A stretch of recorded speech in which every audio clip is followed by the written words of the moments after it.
Magandang umaga po sa bawat isa. Sa probidensya ng Panginoon ay ako pa rin po ang maglalahad ng kaniyang salita sa umagang ito. Pag-pray po natin ang family ni Deacon Lorenzo na nasa banig po ng karamdaman.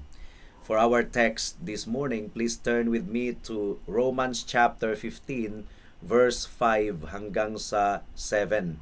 Romans chapter 15 verse 5 up to verse 7, and the Word of God says, "Ngayon, ipagkaloob nawa ng Diyos ng pagtitiis at kaaliwan na kayo'y magkaisa ng pag-iisip sa isa't isa ayon kay Kristo Jesus, upang kayo na may isang pag-iisip sa pamamagitan ng isang bibig ay luwalhatiin ninyo ang Diyos at Ama ng ating Panginoong Hesukristo.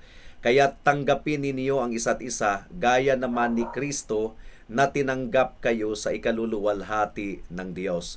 May the Lord bless the proclamation of His Word this morning. Now, for quite some time now, mga kapatid, mga kaibigan, ay pinag-aralan po natin ang mga kaganapan doon po sa iglesia ng Roma. It was obviously in trouble. At isa sa mga mapanganib na banta na kinakaharap ng iglesia ay ang pagkabahabahagi, ang pagkakahati, mga kapatid, mga kaibigan, sapagkat dinisenyo po ng ating Panginoon ang kanyang iglesia na magiging iisa. Iisa ang hangarin, iisa ang layunin, iisa ang pag-iisip. Ang subject ng pagkakaisa, church unity, ay spread out sa buong bagong tipan, mga kapatid, mga kaibigan. In fact, sa intercessory priestly prayer ng ating Panginoon sa John chapter 17, isa sa mga items doon ay ang church unity. John chapter 17 verse 20 to 22, for instance. Please turn there. John chapter 17 verse 20 hanggang sa 22. Ang sabi po dito, "Gayon may hindi lamang sila ang idinadalangin ko, kundi sila rin naman na mga sumasampalataya sa akin sa pamamagitan ng kanilang salita, upang silang lahat ay maging isa. Gaya mo, Ama, na nasa akin at ako'y sa iyo, sana sila'y manatili sa atin upang ang sanlibutan ay sumampalataya na ako'y sinugo mo, at ang kaluwalhatiang ibinigay mo sa akin ay ibinigay ko sa kanila, upang sila'y maging isa na gaya naman natin na iisa." So paulit-ulit na binanggit ng ating Panginoon yung salitang one or iisa. At ang isa sa katangian ng iglesia sa bagong tipan ay ang kanilang pagkakaisa. For example, Acts chapter 1 verse 14. Please turn there.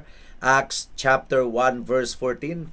Ang sabi po dito, "Sama-samang itinalaga ng lahat ng mga ito ang kanilang sarili para sa pananalangin." So they were united in prayer, kasama ang mga babae at si Maria na ina ni Jesus at ang kaniyang mga kapatid.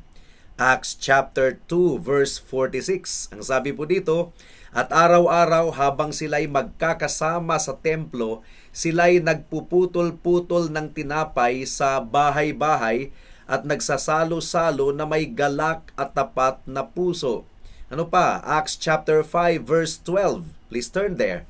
Ang sabi po dito, "Sa pamamagitan ng mga apostol ay ginawa ang maraming tanda at kababalaghan sa gitna ng mga tao. Naroon silang lahat na nagkakaisa sa portiko ni Solomon." At kung pag-aralan po natin ang mga liham ni Apostle Paul, mga kapatid, sa Book of Romans, isa sa underlying theme, dominant underlying theme, ay ang church unity.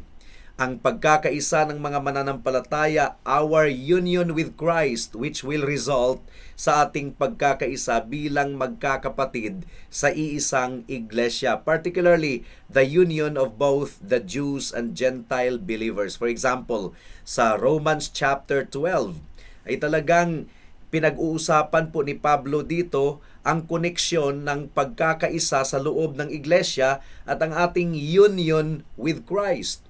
Our union with one another is vitally connected to our union with Christ. For example, Romans chapter 12 verse 4 hanggang sa verse 5. Ang sabi po dito, mga kapatid, Romans chapter 12 verse 4 and 5. Ang sabi dito, "Sapagkat kung paanong sa iisang or sapagkat kung paanong sa isang katawan ay mayroon tayong maraming mga bahagi at ang mga bahagi ay hindi magkakatulad ang gawain, kaya tayo na marami ay iisang katawan kay Kristo at mga bahagi na sama-sama sa isa't isa.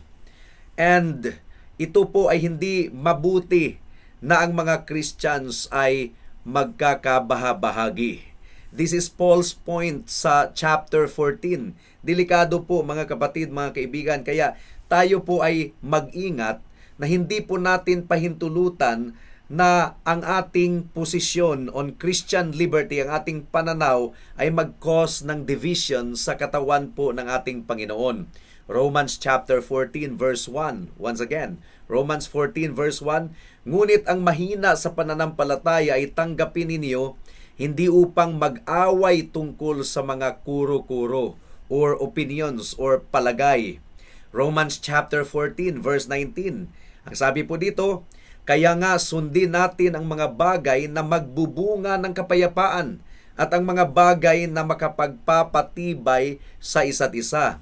And moving on sa chapter 15, talagang ini-stress pa rin ni Apostle Paul ang kahalagahan ng pagkakaisa sa loob ng iglesia, especially sa ating teksto sa verse 5 hanggang sa verse 7, mga kapatid, mga kaibigan. Again, isa sa mapanganib na banta na kinakaharap ng iglesia ay ang division, ay ang pagkawatak-watak, ang pagkabahabahagi. Ito po ang constant na focus sa atake ni Satanas laban sa iglesia, sapagkat alam ni Satanas na ang pagkakaisa ay nagbibigay ng kaluwalhatian sa ating Diyos. Nagre-reflect ito sa ating pagkakaisa kay Kristo at sa ating joining together as citizens of the kingdom of God. Na-advance ang kaharian ng Panginoon dahil sa pagkakaisa ng mga tao ng Diyos. At dahil inaatake po ni Satanas ang pagkakaisa ng iglesia, ay natutunghayan po natin ito ang mapait na kaganapan sa kasaysayan ng iglesia. Ayaw ni Satanas na luwalhatiin natin ang Diyos sa pamamagitan ng ating pagkakaisa, at ayaw po ni Satanas na magtagumpay tayo sa ating misyon sa pag-reach out ng maraming kaluluwa para sa ating Panginoon. Kaya focus ni Satanas ang unity na kaniyang atakihin sa loob ng iglesia. At kung mangyayari yung ganon, dito na po lumalabas ang tampuhan, dito na po lumalabas ang pag-iisip ng iilang mga Christians or ng sino man na ang kaniyang opinion ay mas mahalaga pa kaysa opinion ng iba. Ang kaniyang idea ay mas importante pa kaysa idea ng iba. Kailangan pong makita ng mga tao dito sa mundo na tayo po ay nagkakaisa sa ating paglilingkod sa ating Panginoon, sa ating pagsamba sa Diyos at sa pagbigay kaluwalhatian sa ating Panginoon. At kahit anuman ang ginagawa natin bilang isang iglesia, hindi tayo divided sa essential matters kahit magkakaiba ang ating pananaw when it comes to non-essentials or Christian liberty. For example, Romans chapter 14 verse 15 to 16. Ang sabi po dito, mga kapatid, kung dahil sa pagkain ay nasasaktan ang kalooban ng iyong kapatid, hindi ka na lumalakad ayon sa pag-ibig. Huwag mong ipahamak dahil sa iyong pagkain ang mga taong alang-alang sa kanila ay namatay si Kristo. Huwag nga ninyong hayaan na ang inyong kabutihan ay masabing masama. Nawa po ay pagpalain po tayo ng ating Panginoon sa umagang ito habang pinag-aaralan po natin ang mahalagang subject on church unity. Ito ay continuation sa ating pinag-aralan last Sunday. At meron pong 3 bahagi ang ating pag-aaral sa umagang ito. Anong uring unity ang pinag-uusapan ng banal na kasulatan? Una, Christocentric unity. Unity, pagkakaisa na nakatuon sa ating Panginoong Hesukristo. Pangalawa, grace-born unity. Unity na nagmumula sa biyaya lamang ng ating Panginoon. At pangatlo, fruit-bearing unity. unity na meron pong nakikitang bunga. At naway tulungan po tayo ng ating Panginoon sa ating pagpapatuloy sa umagang ito. Tayo po muna ay manalangin. O aming Panginoon, salamat o Diyos dahil sa probidensya ninyo ang inyong lingkod ang nagbabahagi ngayon ng inyong salita. At naway mangusap ito sa bawat isa sa amin. Tulungan ninyo na makinig ang bawat isa na merong resolute heart and mind to obey you no matter what. At naway gamitin ninyo ito sa kaligtasan ng mga wala pa kay Kristo. This we pray in Jesus' name. Amen. Dumako na po tayo sa unang punto, mga kapatid, mga kaibigan. Christocentric unity. Una sa lahat po, ang tunay na pagkakaisa ay makakamtan lamang natin sa pamamagitan ng ating Panginoong Hesukristo. Ang ating Panginoong Hesukristo po ang source, ang sentro ng ating pagkakaisa. Romans chapter 15 verse 5. Ang sabi po dito, ayon kay Kristo, according to Christ Jesus. Ano bang ibig sabihin itong katagang ayon kay Kristo? Obviously, ginagamit po ni Apostle Paul dito ang Christocentric statement. At kung pag-aralan natin ang lahat ng liham ni Apostle Paul, they are full of the Lord Jesus Christ. Si Kristo talaga ang sentro, nakatuon sa ating Panginoong Hesukristo ang lahat ng liham ni Apostle Paul. At bilang mga mananampalataya kay Kristo, the chief source of our unity is none other than the Lord Jesus Christ. Our union with Christ ang basihan ng ating pagkakaisa sa isa't isa. We have been mystically united to Christ. Tayo po ay isa sa ating Panginoong Hesukristo. Ang lahat ng ginawa ng ating Panginoong Hesukristo ay itinuturing na ginawa din natin. Ang kaniyang kamatayan ay kamatayan natin. Ang kaniyang pagkabuhay muli ay pagkabuhay muli din natin. We are crucified with Christ, therefore we no longer live. Jesus Christ now lives in us, according to Apostle Paul in Galatians. For example, Romans chapter 6 verse 3 to 5. Ang sabi po dito, mga kapatid, mga kaibigan, Romans chapter 6 verse 3 to 5. Ang sabi dito, o hindi ba ninyo nalalaman na tayong lahat na mga nabautismuhan kay Kristo Jesus ay mga nabautismuhan tungo sa kaniyang kamatayan. Kaya tayo ay inilibing na kasama niya sa pamamagitan ng bautismo tungo sa kamatayan, na kung paanong si Kristo ay muling nabuhay mula sa mga patay sa pamamagitan ng kaluwalhatian ng Ama, gayon din naman tayo'y makakalakad sa panibagong buhay, sapagkat kung tayo'y naging kasama niya na katulad ng kaniyang kamatayan, ay magkakagayon din naman tayo sa kaniyang muling pagkabuhay. So you see, ang ating union with Christ, ang ating pagkakaisa kay Kristo, ay meron pong kamangha-manghang epekto sa atin bilang mga individual na mananampalataya sa Kanya. Sapagkat pinag-isa tayo ni Kristo bilang iisang katawan. The church is the body of Christ. And if we are united to Christ, we are part of His body. Romans chapter 12 verse 5 once again. Ang sabi po dito, Romans 12 verse 5, kaya tayo na marami ay iisang katawan kay Kristo at mga bahagi na sama-sama sa isa't isa. At sinuportahan din yan ni Apostle Paul in other epistle of his in 1 Corinthians chapter 12 verse 13. Please turn there.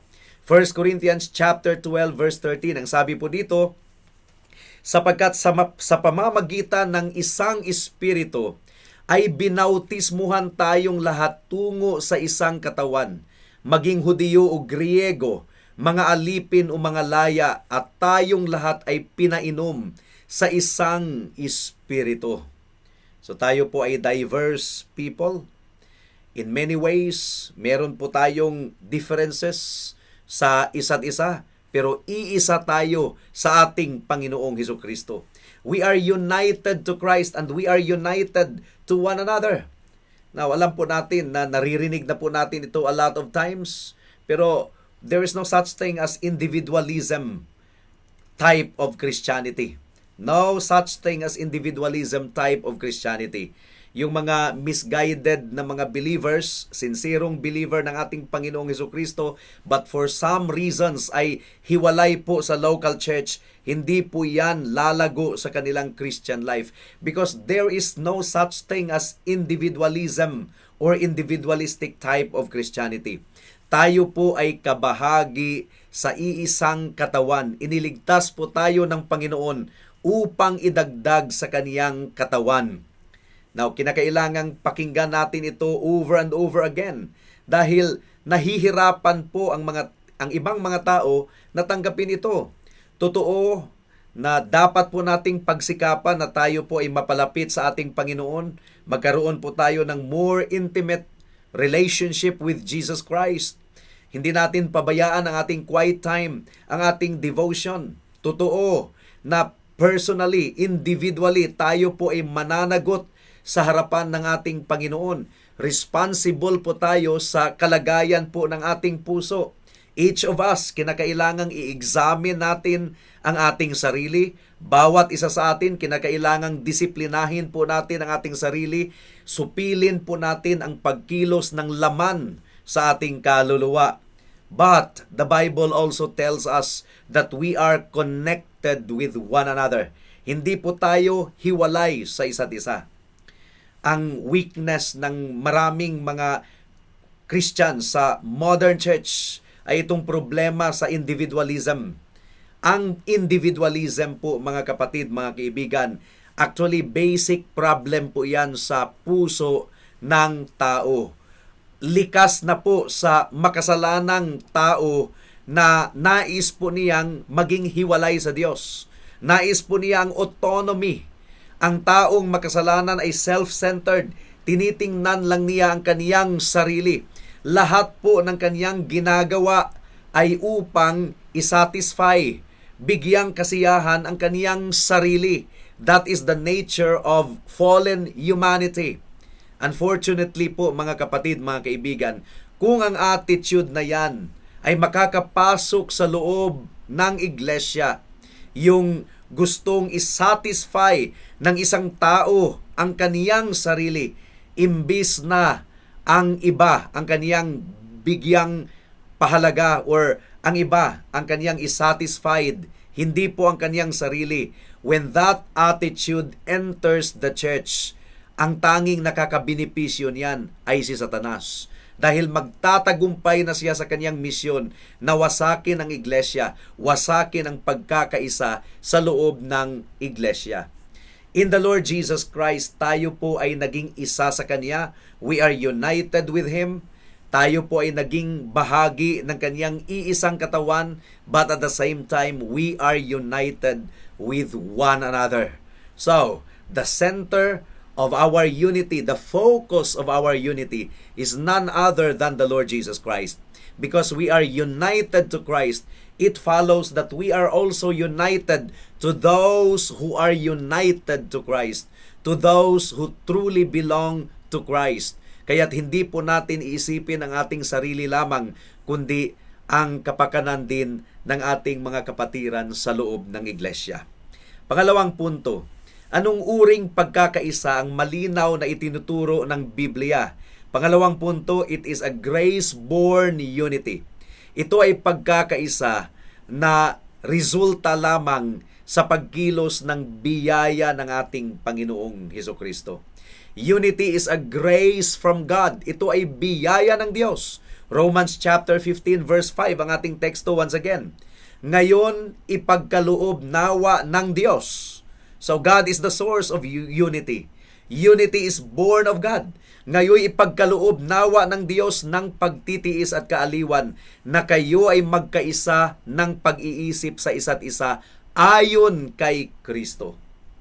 Masasabi po natin na ang pagkakaisa ay parihong monergistic and synergistic. Now, these are big words in theology, pero ang ibig sabihin ng monergism po, mga kapatid, mga kaibigan, ito po ay term na ginagamit upang i-describe ang ating kaligtasan. Ang ating kaligtasan ay pagkilos ng Diyos, hiwalay po sa pagsisikap ng tao, hiwalay po sa kalooban ng tao. Salvation is entirely God's work. Ang Diyos lamang ang kumikilos para sa ating kaligtasan.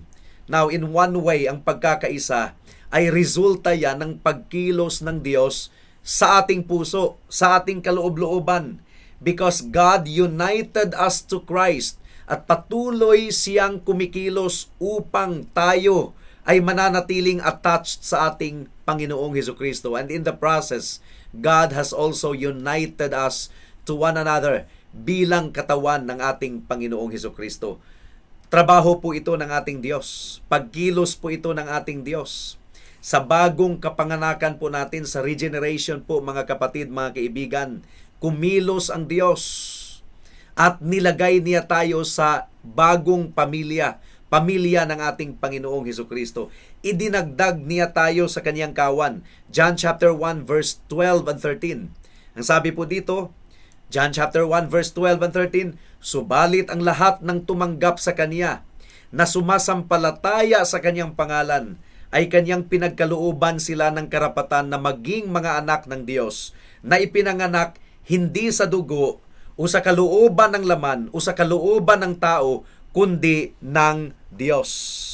So pagkilos po ito ng ating Panginoon, it is monergistic. Tayo ay ipinanganak hindi sa kalooban ng laman, kundi sa kalooban ng Diyos. Nilagay niya tayo sa isang family. We have been given the right to become children of God.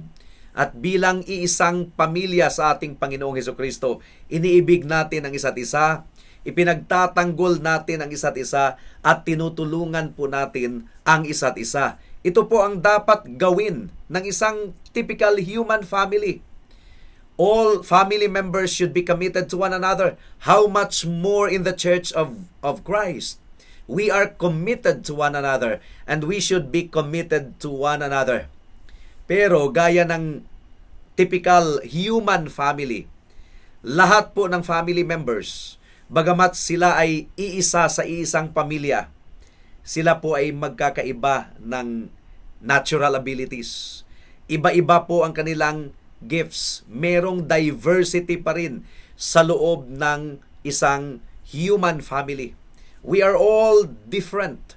Kaya sa loob din ng ating iglesia or sa loob ng iglesia ng ating Panginoon, hindi po ini-imply ni Apostle Paul na we are exactly alike. There's no such thing as uniformity, total uniformity in the body of Christ. There is unity. There is a difference between unity and uniformity. With diversity, mga kapatid, mga kaibigan, dahil iba-iba po ang ating pinanggalingan, iba-iba po ang ating background, meron talagang tendency na magkakaroon po ng conflict. At ito po ang ating iingatan. Kaya si Pablo po ay nanalangin, gaya ng pinaliwanag po natin last Sunday, Romans chapter 14 verse 5, 6, and 7, ay benediction. Ito ay wish ni Apostle Paul, hangarin, desire niya. Ini-exhort ni Pablo ang congregation na magkaisa, but at the same time, he is praying to God para sa kanilang pagkakaisa. May the God who gives perseverance and encouragement grant you to be of the same mind. Nananalangin po si Apostle Paul that God would unite their hearts together. Nananalangin po si Apostle Paul na tanggalin po ng ating Diyos ang pagkakabahabahagi doon sa iglesia sa Roma na nag-cause ng weakening ng kanilang congregation. At yung mga churches na talagang meron pong conflicts and divisions, yang mga iglesyang iyan ay manghihina. At dapat din nating ipag-pray ang pagkakaisa sa loob ng iglesia. Dapat nating ipag-pray every bit of the love and unity na ini-enjoy po natin sa loob ng iglesia ay resulta po ng pagkilos ng biyaya po ng ating Panginoon. So, on that sense, ang pagkakaisa po ay monergistic, pagkilos po ng biyaya ng ating Diyos. But in another sense, mga kapatid, mga kaibigan, ang pagkakaisa sa loob ng iglesia ay masasabi din nating synergistic. synergistic. Meron din po tayong papel. Dapat natin itong i-pursue. Dapat po natin itong pagsikapan.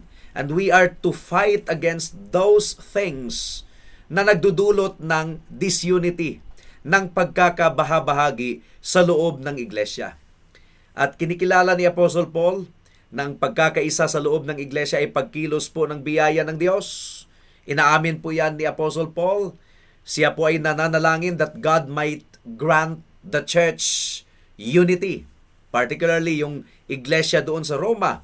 But it is also applicable to us.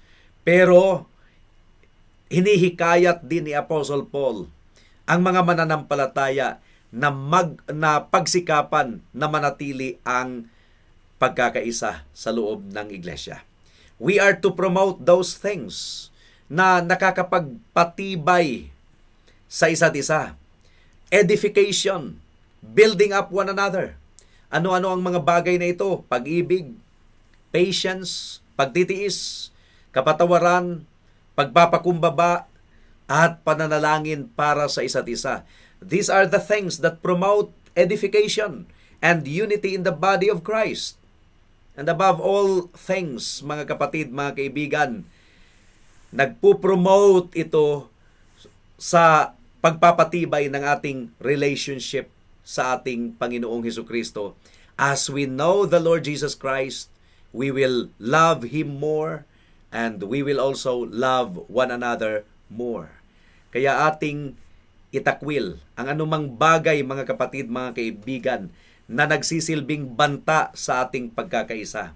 Mga bagay tulad ng pagiging makasarili, selfishness, galit, strife, pride, kayabangan, jealousy, envy, at yung pag-insist po natin sa ating pananaw on Christian liberty. And whether you like it or not, marami na pong mga churches ang nagkakawatak-watak, nagkakabahabahagi because of contention when it comes to Christian liberty. Kung merong bagong church na naumpisahan because of strife, merong hindi pagkakaunawaan, at dahil hindi nagkakaunawaan usually sa mga non-essential things, nahati ang iglesia, na plant ang new church, that's not a good way to plant a new church. Talagang ang Biblia ay nagsasabing magli-labor tayo para sa missions. We will engage in missions in order to plant more churches. Pero kung merong mga churches na naiplant because of division, because of strife na hindi natin na-deal, because of conflicts na hindi na-resolve, I don't think that is a good way to start a local church, a new church, or a new ministry. Kaya katungkulan po sa mga tao ng Diyos na i-promote ang unity and harmony in the Church of Christ. Unity is also synergistic. Yes, it is monergistic, but it is also synergistic, mga kapatid, mga kaibigan. Philippians chapter 1 verse 27. Please turn there. Ito ang sabi ni Apostle Paul. Philippians chapter 1 verse 27. Ang sabi dito, ang inyo lamang pamumuhay ay maging karapat-dapat sa ebanghelyo ni Kristo, na kahit ako ay dumating at kayo'y makita, wala man sa harap ninyo at mabalitaan ko ang mga bagay patungkol sa inyo, na kayo'y naninindigan sa isang espiritu, na may isang isipan, na magkakasamang nagsisikap para sa pananampalataya ng ebanghelyo. So you see, this is clearly teaching us to really strive for unity, church unity. Philippians chapter 2 verse 2. Please turn there. Ang sabi po dito, ay lubusin ninyo ang aking tuwa sa pagkakaroon ng gayunding pag-iisip, magtaglay ng gayunding pag-ibig, na magkaisa ng diwa at may isa lamang pag-iisip. And this is at the heart of these verses in Romans chapter 15, verse 5 to 7, mga kapatid, mga kaibigan. That is our second point. Unity is grace-born. Ang pagkakaisa ay pagkilos po ng biyaya ng ating Panginoon. At pangatlong katangian ng biblical unity or church unity according to the Bible is that ito ay fruit-bearing unity. Meron talagang bunga na nakikita po natin. Unity results in a people being of oneness of mind, oneness of heart, and oneness of purpose. Katulad ng sinabi po natin last Sunday, hindi po ibig sabihin na nagpuproduce po tayo ng identical clones. Because in chapter 14, hindi naman po sila ni-rebuke ni Apostle Paul dahil sa kanilang differences. Ni-rebuke po sila ni Apostle Paul dahil hindi nila na-handle ng maayos ang kanilang different opinions on non-essential matters of Christian liberty. Ang sabi po ng Romans chapter 14 verse 3, huwag hamakin ng kumakain ang hindi kumakain, at ang hindi kumakain ay huwag humatol sa kumakain sapagkat sila'y tinanggap ng Diyos. Now, in our unique differences, kahit iba-iba ang ating pananaw, lalong-lalo na sa konteksto on Christian liberty, maaari pa ring magkaroon tayo ng iisang pag-iisip, iisang puso at iisang layunin. Unity will cause us to become like-minded. Like-minded sa anong bagay? Katulad ng pinag-aralan natin last Sunday, like-minded in the essentials of the Christian faith. Like-mindedness rather, to be of the same mind. Doctrinal unity. Tayo po ay naniniwala sa absolute truth. There's no such thing as relative truth. If you say that there is no absolute truth, if you say that truth is relative, is that absolute? So, wala. Self-defeating ang statement na yan, mga kapatid, mga kaibigan. We believe in absolute truth. At ang absolute truth mula sa salita ng Diyos ay nagdidemand na ating tanggapin with absolute obedience. Kaya kung meron pong bibisita sa ating church at magtatanong po patungkol sa mga gospel essentials from one member to another, kausapin ang maraming member, sana ay nagkakaisa po ang ating sagot. Kahit sino man ang kanyang kausapin. That is why mahalaga po sa isang iglesia ang confessional. Nakasulat sa papel ang ating doctrine. Nakasulat black and white. Hindi po pwedeng nakasulat sa ibabaw ng tubig. No. Talagang malabo yun. We are free from many battles and divisions kung defined po ang ating confession of faith. At salamat sa Panginoon dahil nagkakaisa po tayo sa pag-subscribe sa ating confession of faith. Marami pong mga issues, marami pong mga battles na kinakaharap ang iglesia ng ating Panginoon, and we have to be united. Sa ating kasalukuyan ngayon, Pride Month, we have to be united in promoting biblical purity, at hindi po natin kinokondone at tinotolerate ang anumang bagay na kinakandem ng salita ng Diyos, especially sa naging fashionable na kasalanan ng mundo ngayon. No matter how fashionable it is in the sight of God, it is abomination, and we don't have any right to modify that, mga kapatid, mga kaibigan. At kinakailangang magkakaisa tayo bilang isang iglesia. That is why sa membership po natin dito sa Herald of Grace Covenant Bible Church, kinakailangang maging honest tayo sa doktrina, sa katotohanan na ating pinaninindigan upang ang mga prospect members ay magkakaroon ng tsansa na mag-isip kung talagang magpasakop ba sila sa autoridad ng iglesyang ito. We have to be in total agreement sa ating pinanghahawakang gospel essentials. Now, hindi po ibig sabihin na we are in total, absolute agreement sa lahat ng mga minor issues, especially yung mga matters of Christian liberty.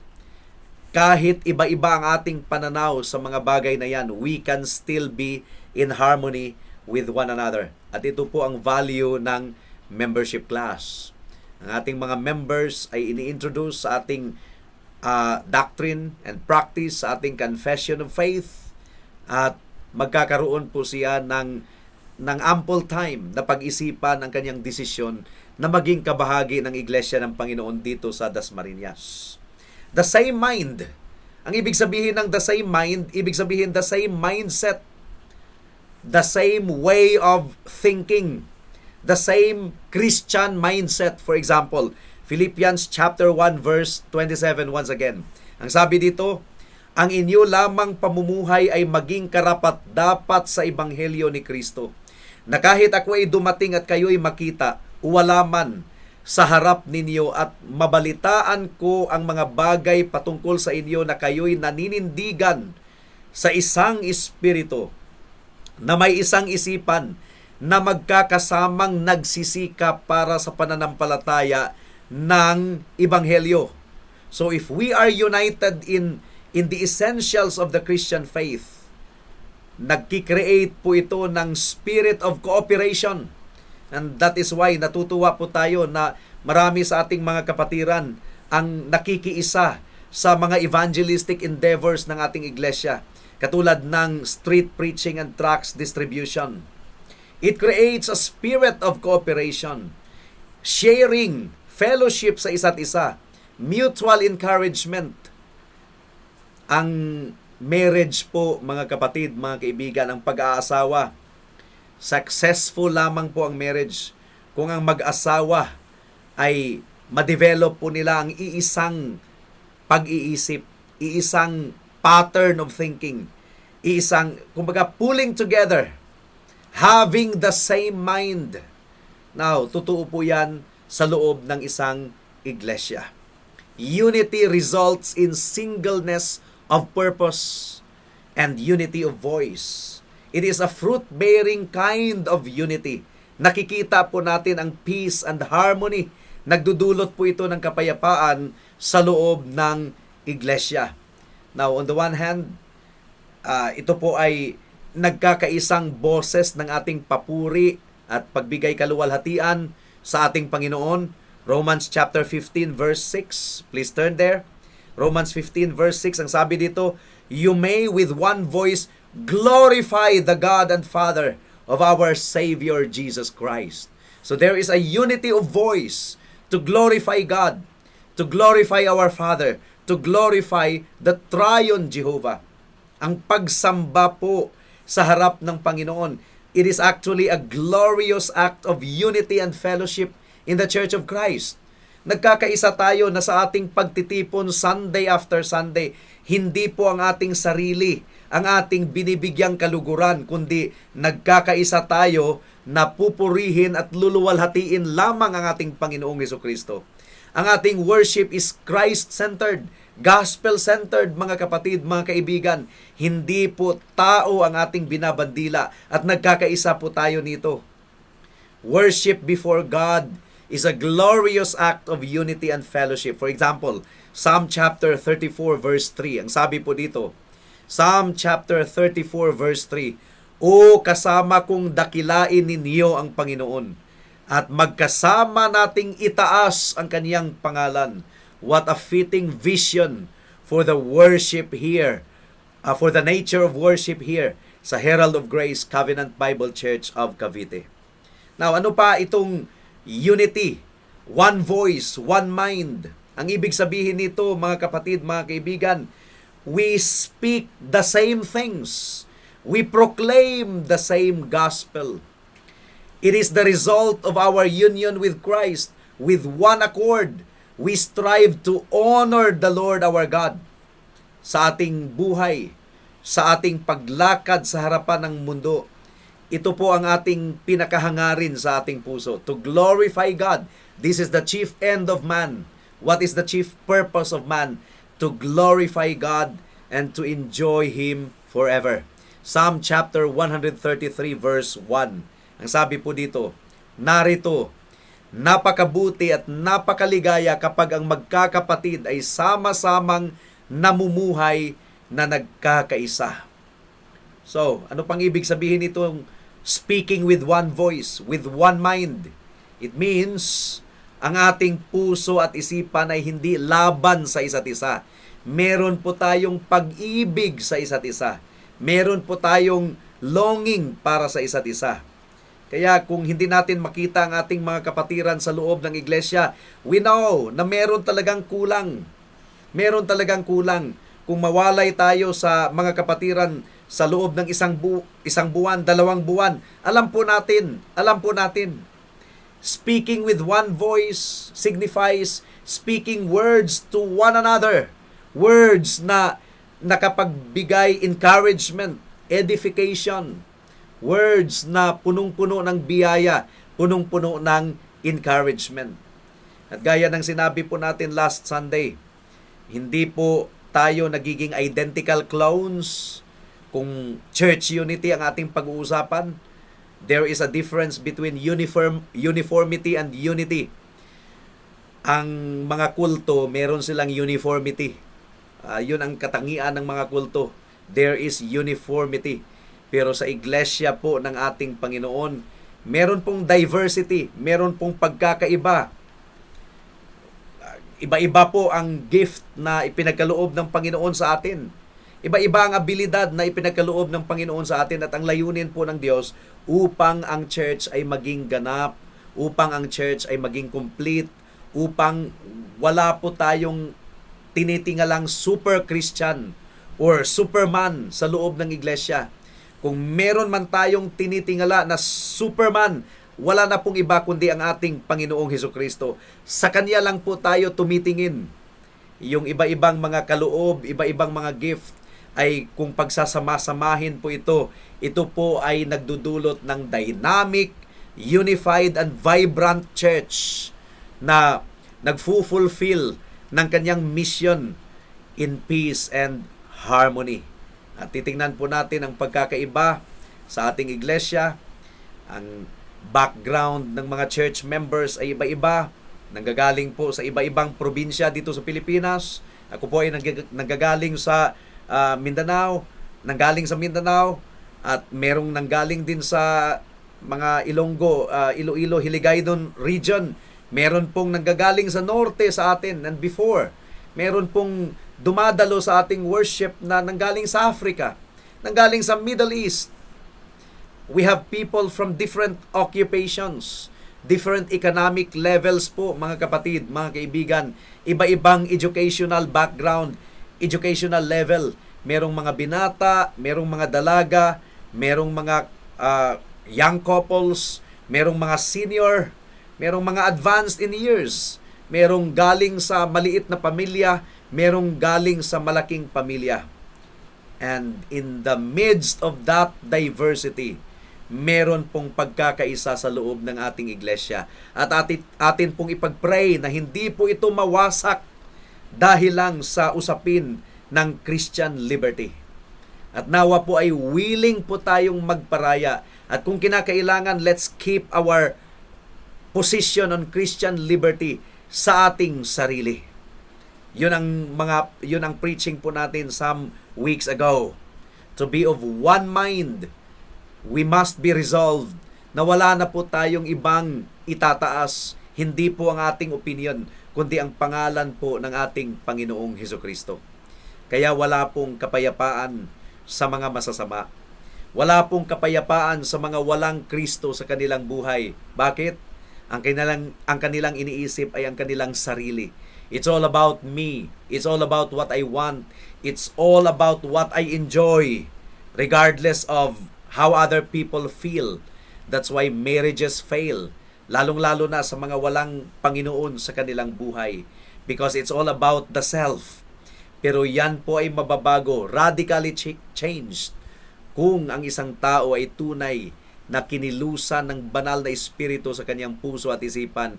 Kung binago ng Diyos ang kanyang buhay, kung ang pusong bato ay tinanggal at pinalitan ng pusong laman, yung puso na yan ay hindi na self-centered, kundi God-centered. Nakatuon na sa ating Panginoon. Tumitingin na sa ating Diyos. Nagpapasakop na sa ating Diyos. Ang banal na espiritu ang nagkukontrol sa kanyang puso at isipan, at wala na pong ibang nais kundi ang bigyang kaluguran ng ating Panginoon at ibigin ang kapwa. In that way, magkakaroon po ng pagkakaisa sa loob ng iglesia. Sa mga hindi mananampalataya, walang kapayapaan, walang pagkakaisa. There is strife, there is jealousy, there is envy, at kung ang buhay ng tao ay talagang yun ang karakteristik, ang tanang buhay niya, yun ang karakteristik, patunay na wala talagang pagpapasakop sa pagka-Diyos sa ating Panginoong Hesukristo. Ang kaniyang sarili, ang kaniyang sinasamba, ang kaniyang sarili, ang kaniyang tinataas. Ang Biblia nagsasabi, love the Lord your God with all your heart, with all your soul, with all your mind, and with all your strength. That is the greatest commandment.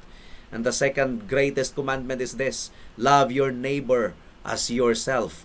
Pero ang isang taong makasarili, nag-violate, iniibig niya ang kasalanan, dahil ang kasalanan ang nagbibigay ng enjoyment sa kanyang laman, enjoyment sa kanyang pagkatao, regardless na kung ang Panginoon ay napupuot, punong-puno ng galit laban sa kasalanan. Ang taong iyan ay nasa ilalim ng puot at galit ng Diyos. Mabago yan kung ang isang tao ay kinilusan ng banal na espiritu at nakikita niya na dapat siyang magpasakop, dapat siyang magpatirapa sa ating Panginoon. Nasa ilalim siya ng puot at galit ng Diyos, and after death there is judgment. At sa araw ng paghahatol, alam ng Panginoon that you have violated the greatest commandment. If you have violated the greatest commandment to love God above all else and to love neighbor, you have committed the greatest sin. The greatest sin of not loving God and the sin of not loving other people. Ang sarili lang ang iniibig, ang sarili lang ang binibigyang kasiyahan. Magsisi ka, kaibigan. Magsisi ka, nasa ilalim ka ng puot at galit ng Diyos. At mapawi lamang ang puot at galit ng Diyos mula sa iyo kung aminin mo na ikaw ay makasalanan at ikaw ay lumapit kay Kristo, dahil nasa dugo at katuwiran lamang ng ating Panginoong Hesukristo ang tunay na kapatawaran, ang tunay na kaligtasan. At ang kaligtasan na ipinagkakaloob ng ating Panginoon ay hindi lamang kaligtasan mula sa impyerno, kundi kaligtasan mula sa pagkaalipin sa kasalanan. Come to Jesus Christ right now, my dear friend, for tomorrow may be too late. Tayo ay manalangin. Salamat po aming Panginoon sa mensahe ninyo sa umagang ito. At nawa po ay mapanatili ang pagkakaisa sa loob ng iglesia. Naway biyayaan ninyo ang inyong iglesia ng pagkakaisa, na wala na pong kaming ibang hangad kundi ang luwalhatiin kayo, sundin ang inyong kalooban at igalang ang different opinions ng bawat isa, at hindi ang aming sarili ang aming iisipin. Naway magkaisa kami sa Great Commission sa pag-reach out ng mga kaluluwa para sa aming Panginoong Hesukristo. Next week ay meron pong community outreach sa Barangay Sampaloc. Naway ang inyong iglesia ay magkakaisa sa iisang layunin na ipakilala si Kristo sa mga kabataan at sa mga magulang. And next week, next Sunday, ay ipagdiwang namin ang church anniversary. Nawa ay magkaisa kami na i-herald ang biyaya ng aming Panginoong Hesukristo hanggang sa kanyang pagdating. Salamat po, Diyos. Ito po ang aming samo at dalangin sa pangalan ni Jesus. Amen.